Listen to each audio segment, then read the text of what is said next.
So today on the Weird Music Podcast, we have Ashley Driscoll, founder of Groovesafe. What's up, Ashley? Hi, I'm not too much. Just nice little start to the week here. I've been working all morning, and now it's nice to have a break to have a conversation. Heck yeah. So everyone out there listening, thanks for tuning into this one. Let's start off, Ashley, take us back to you as just like a pure music fan, and then how you got involved with, doing your work here.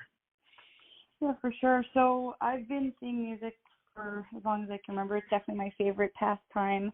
My favorite activity is to chase music. I've been doing probably since I was 15, but I'd say that, I can't remember my exact first concert, but moving on to my early 20s, I saw Fish in '04. My first festival experience was a Fish show, and I think I started listening to kind of jam band music, Grateful Dead and Fish back then, and then started really falling in love with the live concert experience. And I would say since I really started having a music career as a concert goer, I've seen about probably 500, 600 concerts, anywhere from small stuff to big stuff. The big old festivals were, 60, 70,000 people, but I see intimate shows too at local bars, and anytime I can see music, I will. But that, I guess, is what leads into how Groovesafe got started, is that so many times when I was doing my favorite thing, I had a negative experience, whether it was someone trying to dance with me or speaking to me inappropriately or trying to touch me or grind or, all of the things that sound very uncomfortable, most of them inappropriate. I would say 1 in 10 shows I've had some sort of negative experience, and everyone kind of rates their experiences differently. But for me, small annoyances would just be bumping into me or touching my, back to get by me, or some people actually squeeze to get by me, and I was starting to be I just don't like that. I don't want to be touched by people I don't know.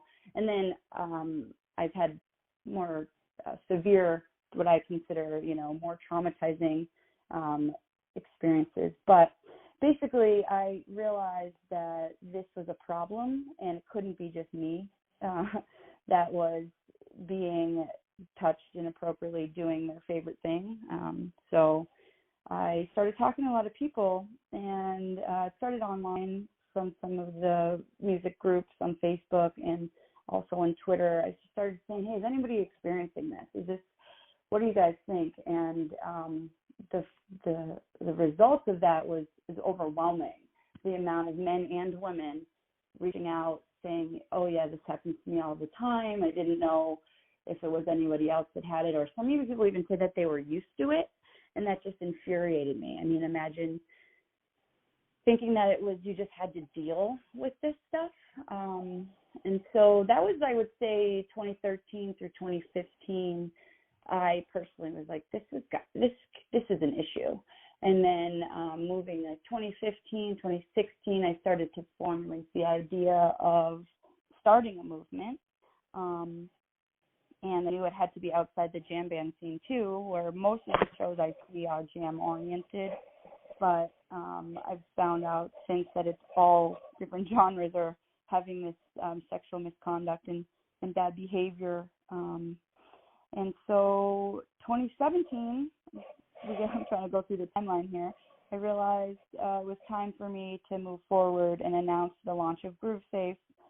It took me a little while to get the name. I wanted it to be, kind of have the topic of music in it, and then the idea of trying to make people safer at shows. And I got the logo from a friend of mine who we were working on it for a while, and because I wanted the hand to say kind of don't touch me, but I didn't want it to be aggressive because the subject matter is pretty sensitive, and I want to let everyone know, everybody that's listening, that some of this conversation may be a little triggering. So I want everyone to, if they feel safe, to continue listening. But as far as sexual assault at shows goes, I mean, we really wanted to put a stop to it. So we launched in 2017 after an incident I read about online where I felt like the timing was right because people were starting to talk about it more. So then we got our website in 2018. I actually built that myself, which I was proud of. And then moved forward with the 501c3, which is a nonprofit status, in 2019. So that brings us up to our 2020. I don't know if you want me to continue talking about the origins, or because now we work with over 70 bands. Wow. And they help us spread the message that way too. I don't know if you want me to maybe get a little more focused on some specifics. So you work with over 70 bands. That's yeah, so it's over no, 70 it's all bands. Good. What does that mean, like working with them? So we have what we call an artist ambassador program. We named it after we actually started doing it. We didn't realize we were having this program, and so it sort of organically formed itself where we talked to bands that I knew. I'm lucky to have a lot of really nice musician friends that are in touring bands, and so I started to talk to them. I guess the beginning of the story was I was talking to peers and other concert goers about their experiences, and then I realized speaking with my musician friends and touring band friends was another angle, and we organically came into this support from them where they would take the buttons and the pins and the stickers with the Groovesafe logo, and the cards have the kind of the mission statement and some talking points. So they would put them on their merch table as they toured the country, and then that would be another way to kind of spread it grassroots in the movement to be picked up at shows. So if it comes from the musician's point of view, it sets the mood in the room. So there's our street teamers and the peers that are talking about it. And now you have the musicians and the bands talking about it. And then so I was like, oh, cool, we have these artist ambassadors. And I said, oh, wait a minute, we should really try to go talk to more bands if I know them or I don't.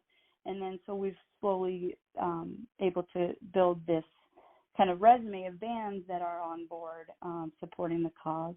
And sometimes they'll actually speak in the microphone if they feel comfortable about like, hey, we have this cause that we believe in.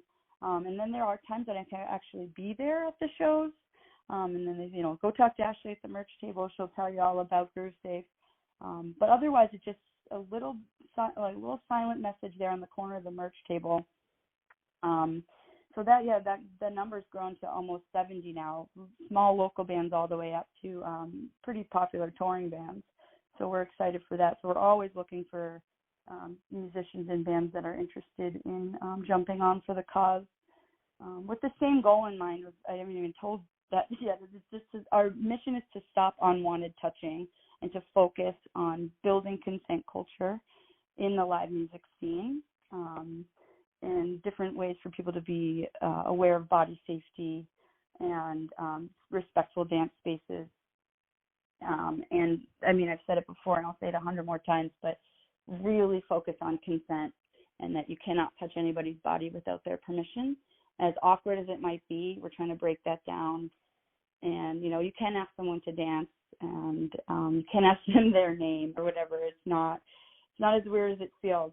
And so our goal is to give people a voice to say no and also to start to have conversations around asking permission. So that's part of that. So then I can go through it again as peers, now bands, and then festivals is another thing that we like to have a presence at because then most of those times we set up a booth and it's like a space where people can come. We call it a Groovesafe Lounge or a Groovesafe Oasis. So we have a presence and people can come and talk about the subject or not, but they can take a break from their day and just hang out. We usually have yoga mats, chairs, sometimes visual arts, paint, face paint, sparkles, hair braiding, anything that sort of allows people to kind of get grounded and feel comfortable And we allow people to speak of their feelings if they feel comfortable, but it's definitely not a place that you have to come and do reporting. It's more of a just like, we're here for you kind of idea. And then we also send people out on the ground at festivals with buttons and cards and, you know, hey, have you heard about this? But because, again, the topic is very sensitive, we don't do an aggressive approach. We don't really canvass as much as put buttons on people, and if people ask, then they're ready to talk about it. Or, hey, this is for you. I do that a lot. I was, hey, I have something for you. And I'll hand out a button and a card, and then they can put it in their pocket or read it right away, but it's all right there in front of them. And, you know, and if it goes in their pocket the next day, they'll have the information right there on the card too. And then the idea is that they wear the button at every show and kind of send us, the logo represents a silent message that we're allies and that we're looking out for each other and that we stand against that bad behavior. And then the more people that are looking out for each other, hopefully the safer shows will be. So, this is certainly an epic mission that you're on here. Wow, so you started this in 2017? Yeah, it was officially 2017, and then we've gained more status officially with the nonprofit status and the 501c3 tax exempt, status, I guess. And then that has been kind of the journey so far. I mean, I really was feeling like my shoulders were touching my ears at every show I was at, and I'm like, why do I feel like this? I realized that I was always on guard, and that's not a way to have fun, constantly looking over your shoulder. You know, we want to have the focus back on the music and the bands and the experience without feeling like you're in danger. And we want to get people back out to shows again and bring their friends and have a good time and not feel like they're, like I said, constantly either in danger or have that underlying anxiety that something's wrong. But, you know, I guess that's sort of where we're at now. And I forget what I was going to say.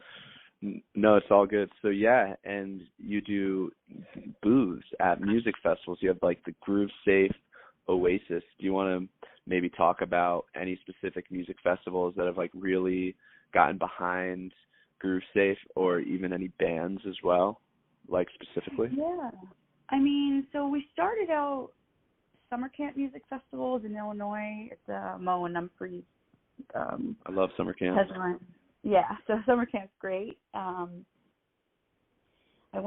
been lots and lots of times, but they've always been really supportive.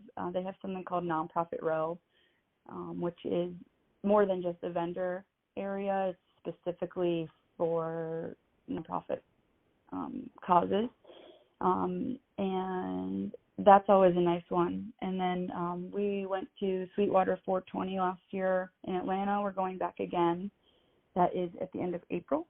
They don't have specifically a nonprofit row, but they have a nice clean vendor area that is very visible. So we usually have the banner of the Groovesafe banner and logo somewhere, high up so people can find us. And those are the two that stand out. Oh, and Camp Disco, we have a nice relationship with the Disco Biscuits. So they brought us in last year to be on the mountain at Camp Disco. And those are the most significant I can think of. Hopefully we're waiting on confirmations this summer. It's difficult to speak exactly specifics right now, but we will have it on our website and Facebook. As soon as we have announcements, they will be coming out. And let's see. The goal there, like I said before, is just to have a presence and have people, if they need just to take a break from the day, and if someone does come to us reporting an incident, we have the avenues ready and available to speak with venue security and venue staff, because a lot of festivals, they have a protocol for danger.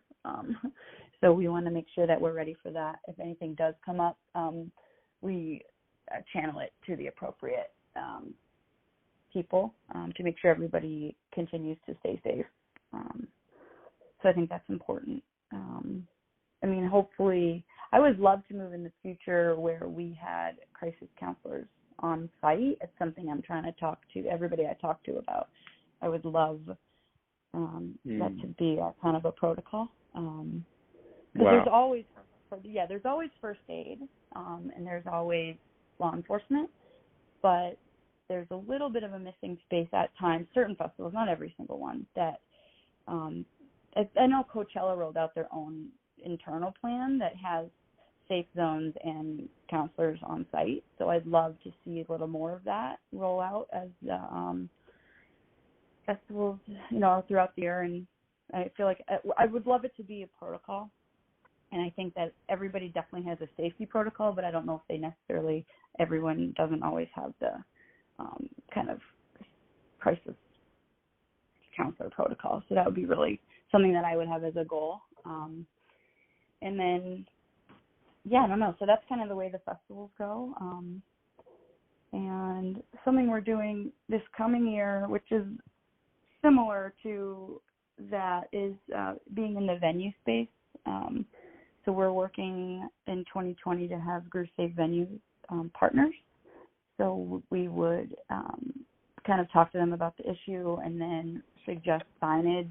And it's like Groovesafe is definitely always going to be an awareness movement. And then as we grow, we'd like to be more specific into solutions and, protocols and training and stuff like that. But for the venues right now, it would be really great. One of my goals and exciting things we're working on is getting signs in the bathrooms and by the bar that's just saying, it actually says self-expression is not an invitation, and that's one of my campaign quotes because it says a lot, and it says consent is mandatory.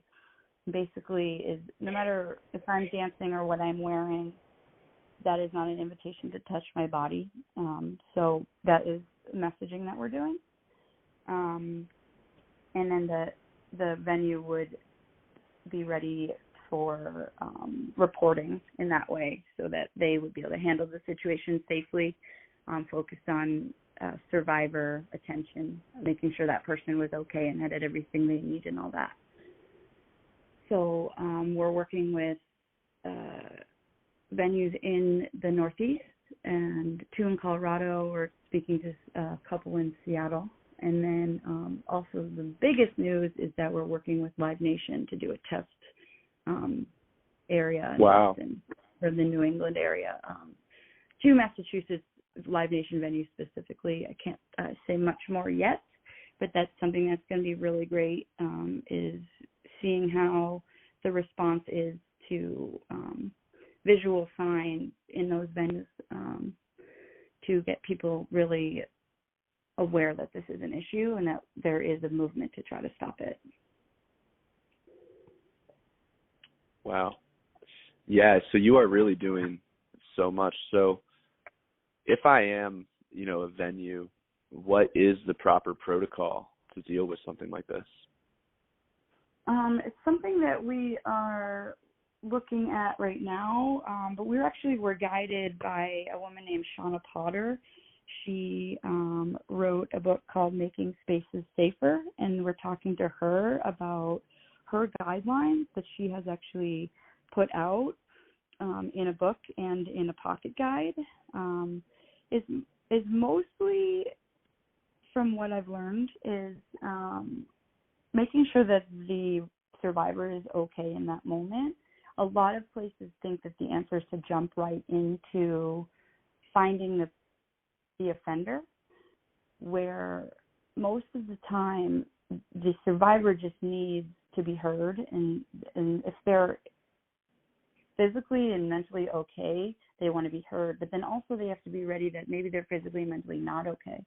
And we've learned about grounding techniques and ways to make sure that person is safe.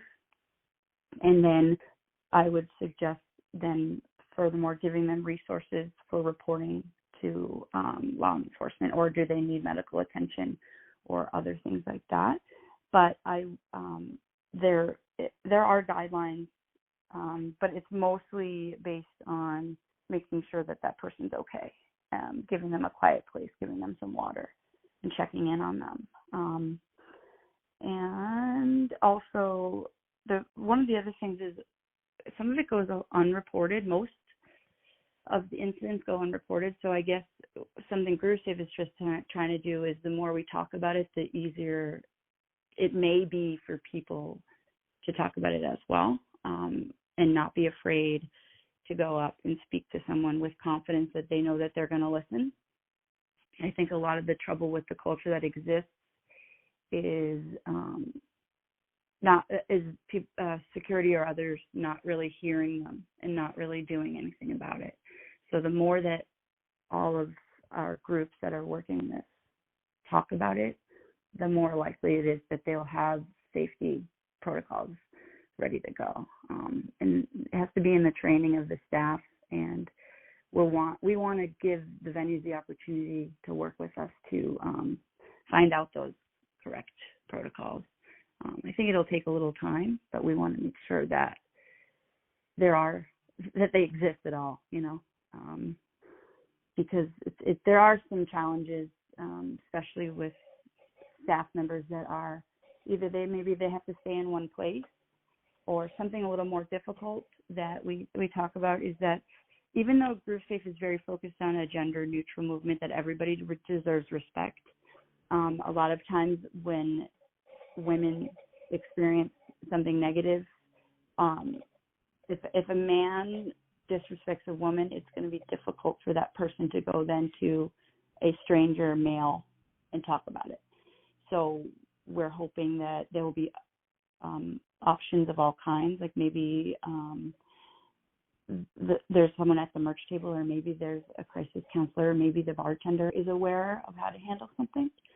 So there's a lot of work that needs to be done to make sure everyone is handling things safely. But I think that it definitely can be done. The less stigmatized the topic is, and as long as it's handled with care, I think that there's a lot of things that can be done. So as we learn to change the behavior in the room, when things do happen, we really want people to feel safe to talk about it. That shit is not fucking cool. And wow, like definitely cool. Seems like you are. That one. Yeah, you're doing so much to to put an end to this. I've had people put into my ear that I should have Groovesafe on the podcast. I had no idea that Groovesafe's really going to this length. This is so inspiring for sure to definitely make sure this message is heard. Last night I was at Hoodoo Soul Band. It's a local band in Columbus. They play every Sunday night. The band member at the end of a song literally had to say something because he saw something happen in the crowd. It happens way too often, and it is just super, super fucking bad. And we need ways to deal with it. To talk about it. Yeah, it's really, so we start with awareness, and that change of behavior can come with awareness, but it's allowing people, like I said, that voice. So if the musician says it in the microphone, or you see your friend getting bothered, you can give them a distraction, or you can. It depends. There's lots of ways to handle it, but you have to feel comfortable doing so and know that you're not in danger. Because if someone's, hurting someone else, they might hurt you too. So we have different ways to. And again, like I said before, is we're learning. Groovesafe is young, but my only goal is to make concerts better and safer.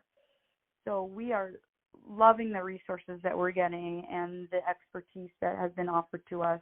It's anywhere from Shauna's book all the way to people who've reached out to me, who have been doing this line of work, either counseling or for all kinds of things, that we want to absorb all of that so that we can turn it around and use it.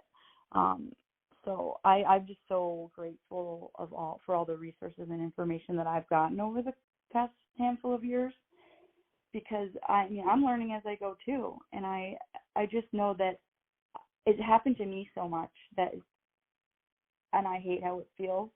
So we want to just give everybody a voice, and to do it right. But I think what I was trying to say is that the active bystander intervention is something that's really important that I want to work on programs for us, because some other harm reduction groups are doing active bystander training and things like that, where you can teach your peers how to safely interact in a situation. It's probably too much to get into right here and now, but I want people to know that there are solutions. We have some listed on our website too, ways to handle things that you see, because to see something, say something only goes so far. It's like, what do you do?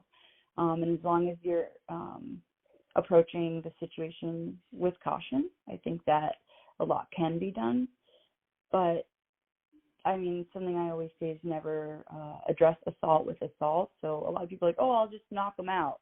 You only want to do that if it's self-defense. And as much as it's nice to stick up for your friend, then you're also causing harm to somebody. So I think there's safe ways to handle these situations. And of course, the musician calling it out on stage is a really impactful way to do it.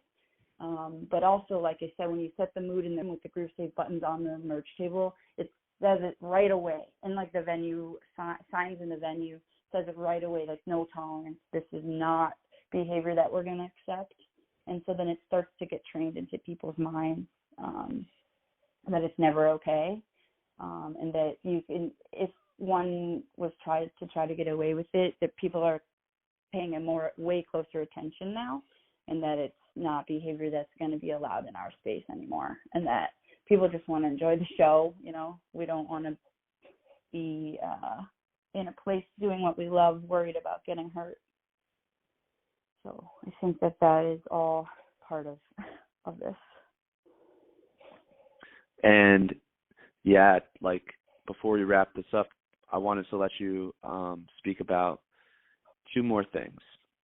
Okay. So the first thing, I know you guys are doing like the Groovesafe AllStars shows or something like that. I've seen. Oh yeah. Do you want to maybe speak about that a little bit? Oh, of course. That's the best part about ways that we're trying to get out there. So we had a Groovesafe AllStars event at Brooklyn Bowl in the fall, in October. And the idea was that we get to unite different musicians from the area who are they come together for kind of like a super jam. So we did that in the fall, and then we have one coming up in Denver at Cervantes on March 11th, which is coming up here pretty soon, a couple Wednesdays away from now. I'm going to be there. We're going to have a table, and we're going to be there to talk about Groovesafe, but the band will be I can't wait. It's actually a surprise for me what they're actually going to be playing, but it's really cool. It's members of Lotus, Dopapod, Magic Beans. We got Todd Stoops and Marcus Rizak and Mike Peterson, Jessica Jones.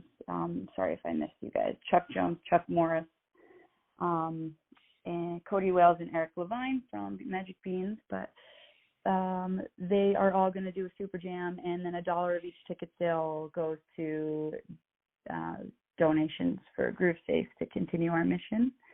So I'm super excited about that. I love Colorado, and I'm really happy Emily and Evan have put together this really awesome event for us. So said that really quickly, but that's the idea, is that musicians, most of them are artist ambassadors, but if they're not, they're just coming together for the cause and speaking and singing and playing out as a benefit concert event, which is super awesome. And I'm so grateful for them and all the hard work they're doing to prepare for this event. So that's coming up.